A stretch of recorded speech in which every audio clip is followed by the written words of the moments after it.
I don't know if I can word this any better. And this won't be the whole title to the video. All fractalized central ghost number cubes are equivalent to the corresponding magic ghost number cube's inner cube and its primary, inner primary, and secondary numbers, primitives, that create the inner ghost numbers, the purple numbers, and the resulting outer ghost number cubes elements. Any way you fractalize a central ghost number cube,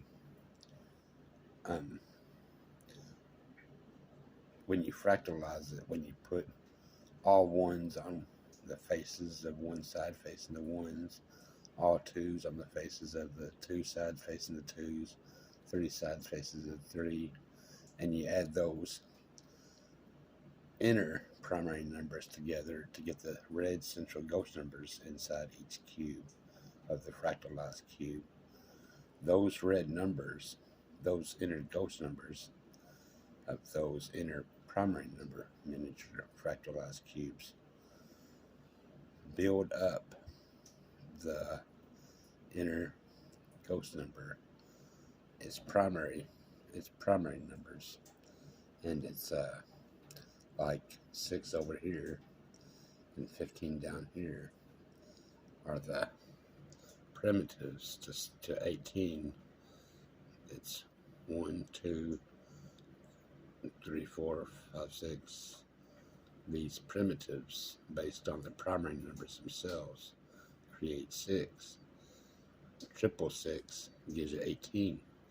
Triple 15 of the primary numbers themselves. The primitive 15, triple that, and that gives you 45. The inner ghost number, 45.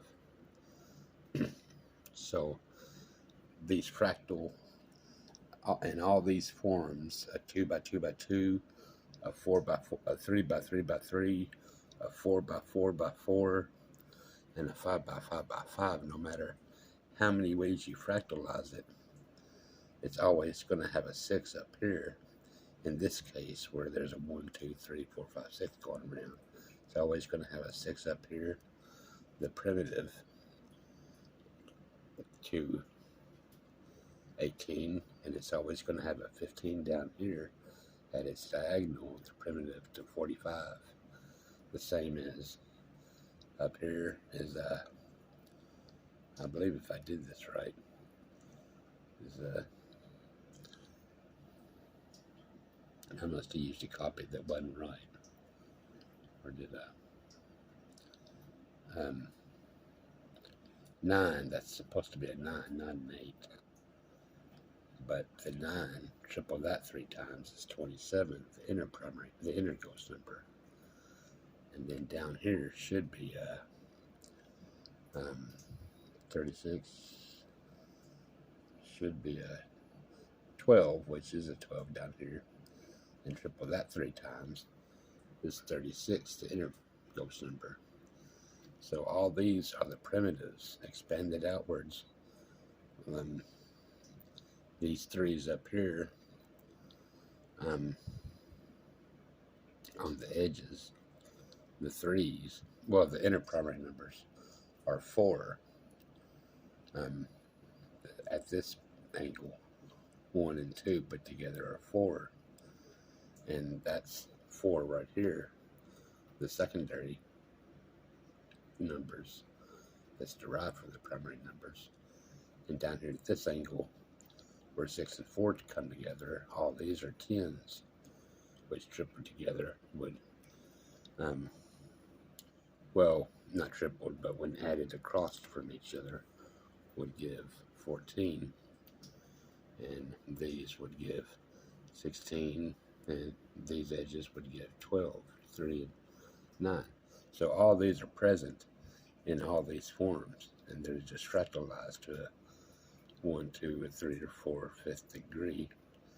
And but it's fascinating to me how you can fractalize a central ghost number cube, and all you're doing is reproducing the central ghost number cube and all its elements and the primitives that make up the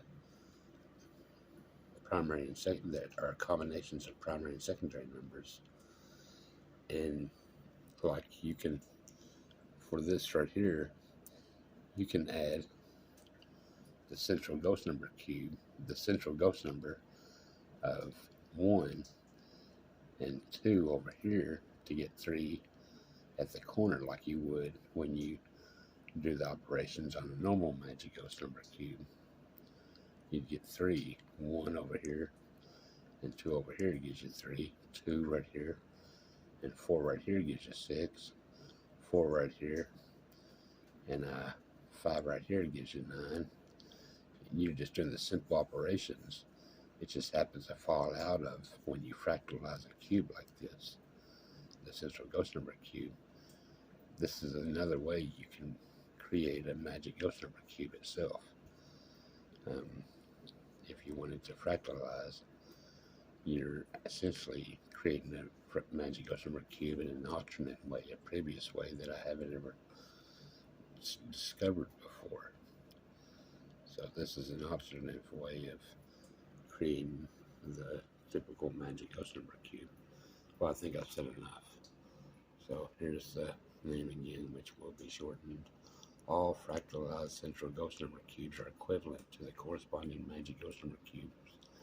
Inner cube and inner primary and secondary number primitives that create the ghost numbers and their resulting outer ghost number cubes elements.